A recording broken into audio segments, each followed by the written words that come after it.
10 দফা দাবিতে petrol pump ও tank lorry মালিকদের আধাবেলা ধর্মঘট চলছে। ভোর 6টা থেকে দুপুর 2টা পর্যন্ত এই ধর্মঘট চলবে। সিরাজগঞ্জে পেট্রোল পাম্প বন্ধ ও ডিপো থেকে তেল উত্তোলন ও পরিবহন বন্ধ রয়েছে। সিরাজগঞ্জের শাহজাদপুরের বাঘাবাড়ি অয়েল ডিপো থেকে তেল উত্তোলন ও পরিবহন বন্ধ থাকায় বন্ধ রয়েছে ট্যাঙ্ক লরি। বাঘাবাড়ি অয়েল ডিপো থেকে উত্তরবঙ্গের 16 জেলা ছাড়াও টাঙ্গাইল, শেরপুর ও জামালপুরেও সরবরাহ করা হয়। এদিকে খুলনার তেল ডিপোতেও বন্ধ রয়েছে তেল উত্তোলন।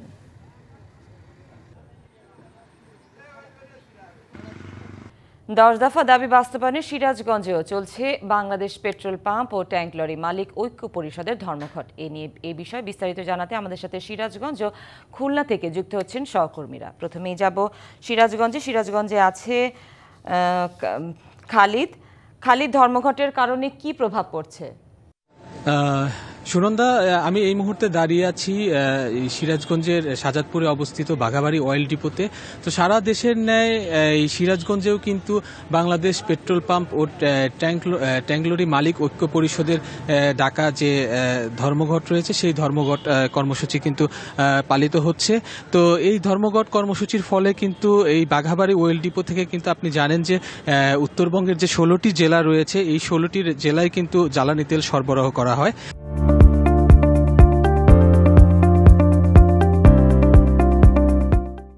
পাশাপাশি এই 16টি জেলার পাশাপাশি টাঙ্গাইল, জামালপুর এবং শেরপুরেও কিন্তু এইখান থেকে কিন্তু তেল সরবরাহ করা হয়। তো এই ধর্মঘটের ফলে কিন্তু আজ সকাল 6টা থেকে ধর্মঘটটি কিন্তু দুপুর 2টো পর্যন্ত চলবে এবং সেই সাথে সিরাজগঞ্জের যে পেট্রোল পাম্পগুলো রয়েছে সেই পেট্রোল পাম্পগুলোও কিন্তু বন্ধ রাখা হয়েছে এবং এই পেট্রোল পাম্পগুলো বন্ধ থাকার ফলে অনেকেই কিন্তু আসলে বিষয়টি জানে না। যারা সাধারণ যানবাহন নিয়ে রাস্তাঘাটে চলাচল করে তারা কিন্তু পেট্রোল পাম্পে যাচ্ছে জ্বালানি তেলের জন্য, কিন্তু গিয়ে কিন্তু তারা পেট্রোল পাম্প বন্ধ থাকায় তারা কিন্তু জ্বালানি তেল সংগ্রহ করতে পারছে না। এর ফলে কিন্তু সাধারণ মানুষ যারা রয়েছে, যা পরিবহন শ্রমিক যারা রয়েছে, যারা পরিবহন ব্যবসার সাথে জড়িত, তারা কিন্তু আসলে কিছুটা ভোগান্তিতে পড়ছে। যদিও দুপুর 2টো পর থেকে কিন্তু এই অয়েল ডিপো এবং পেট্রোল পাম্প খুলে দেওয়া হবে। পাশাপাশি আমি জানিয়ে রাখি যে মূলত তেল বিক্রয়ের যে কমিশন রয়েছে সেটি 7% করা এবং সকল ট্যাঙ্ক লরি যে রয়েছে সেই ট্যাঙ্ক লরির আন্তর্জেলা যে রুট পারমিট রয়েছে সেটি আসলে সহজতর করা সহ মোট 10টি দাবিতে কিন্তু তারা এই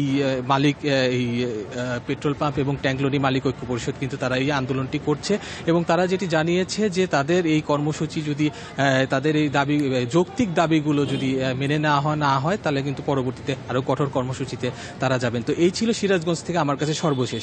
সুনন্দা। খালিদ, ধন্যবাদ আপনাকে। এখন যাব সহকর্মী আমিরুল ইসলামের কাছে। আমিরুল, আপনি তো শুনছিলেন যে সিরাজগঞ্জ থেকে খালিদ জানাচ্ছিলেন, আর আপনি তো ডিপোতে আছেন, এখান থেকে তেল উত্তোলন ও বিপণনে কোনো প্রভাব পড়ছে কিনা বিস্তারিত জানাবেন। তেল উত্তোলন ও বিপণনে প্রভাব পড়েছে বলা যায়। সকাল 6টা থেকে কিন্তু উত্তোলন ও বিপণন বন্ধ হয়ে পড়েছে। এখানে যে খুলনা যে 3টি তেলের ডিপো রয়েছে, পদ্মা, মেঘনা, যমুনা, এই 3টে তেলের ডিপোর থেকে যে খুলনা মহানগরীতে যেমন অনুরূপভাবে খুলনা বিভাগে 10টি জেলা রয়েছে, পার্শ্ববর্তী যে বৃহত্তর ফরিদপুর অঞ্চল, এই অঞ্চলেও তেলের সরবরাহ করে থাকে এই ডিপোগুলি থেকে। যেগুলো সকাল থেকে এই ধর্মঘটের কারণে যে ট্যাঙ্ক লরিগুলো রয়েছেন সেই ট্যাঙ্ক লরিগুলো যদি দেখাতে চাই যে ট্যাঙ্ক লরিগুলো একেবারে বলা যায় যে সারিবদ্ধভাবে দাঁড়িয়ে আছে। শুধুমাত্র ধর্মঘট কখন উত্তোলন হবে এবং কখন উত্তোলন শেষ হওয়ার পরবর্তীতে তারা এই ডিপোতে প্রবেশ করবে। প্রবেশের মধ্যে দিয়ে তারা কিন্তু তেল উত্তোলন করবে এবং বিপণনের লক্ষ্যে তারা যে পাম্পগুলো সেখানে ছুটবেন। এবং দেখে সারিবদ্ধভাবে ট্যাঙ্ক লরিগুলো শুধুমাত্র ধর্মঘটের জন্য তারা একটা অবস্থান করছে এবং ট্যাঙ্ক লরি যারা রয়েছে শ্রমিকরা তারা কিন্তু অনেকটাই বিপাকেই বলা যায়, কারণ দূর দূরান্ত থেকে এখান থেকে তেল উত্তোলনের জন্য এই ডিপোতে ছুটে আসছে। বিভাগের যেমন আসছে বিভিন্ন জেলা থেকে, অনুরূপভাবে পার্শ্ববর্তী যে বৃহত্তর ফরিদপুর অঞ্চল রয়েছে ফরিদপুর অঞ্চল থেকেও এখানে এসেছে, যার কারণে যে প্রভাব তো পড়ছে। এবং শুধুমাত্র যে পরিবহন সেক্টরে যেমন পড়ছে, অনুরূপভাবে নৌ পরিবহনের যে ব্যবস্থা রয়েছে নৌয়ের প্রভাব পড়ছে এই তেল ধর্মঘটের প্রভাব। কারণ বিশেষ করে এখান থেকে যে যেমন পেট্রোল পাম্পে সড়ক পথে সরবরাহের যে ব্যবস্থা থাকে, অনুরূপভাবে ব্যবস্থা রাখা হয় হচ্ছে কি যে নৌ পথে যে নৌযানগুলো সেইগুলো, যার কারণে যে সড়ক পথ নৌপথে যে পরিবহন সেক্টরে প্রভাব ফেলেছে এই ধর্মঘটের কারণে। এটাই ছিল সর্বশেষ অবস্থা।